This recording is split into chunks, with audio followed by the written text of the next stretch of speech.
ഇത് നമ്മുടെ കട്ടലണ്ടിക്കടവ് Parappanangadi road repairing കഴിഞ്ഞിട്ട് ടാറിങ് എല്ലാം കഴിഞ്ഞു.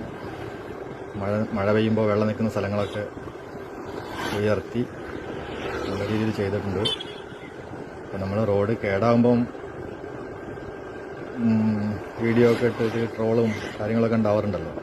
അപ്പോൾ നന്നാക്കുമ്പോഴും നമ്മൾ ചെയ്യണല്ലോ, നന്നാക്കിയ കാര്യങ്ങളും നമ്മൾ അറിയിക്കണ്ടേ.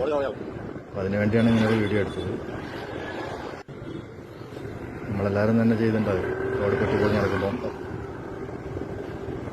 ട്രോൾ ചെയ്തുകൊണ്ട് വീഡിയോകളൊക്കെ ഉണ്ടാക്കിയിട്ടുണ്ട്. ഇത് ആനങ്ങാടി മുതൽ പെട്രോൾ പമ്പ് വരെയുള്ള ഭാഗങ്ങളാണിത് ഇപ്പോൾ വീഡിയോയിലുള്ളത്. ഇപ്പോൾ അതിൻ്റെ സൈഡിൽ കൂടി ഡ്രൈനേജിൻ്റെ പണിയൊക്കെ വരുന്ന പറയുന്നത്. ഡ്രൈനേജൊക്കെ വന്നു കഴിഞ്ഞാൽ റോഡ് ഫുൾ ടാർ ചെയ്ത് ഉഷാറായും എന്ന് പ്രതീക്ഷിക്കാം. ഏതായാലും ഇപ്പോൾ വാഹനങ്ങൾക്കൊക്കെ സുഖമായിട്ട് പോകാൻ പറ്റുന്നുണ്ട്, എന്തും വീഴുന്നില്ലാത്തതുകൊണ്ട്.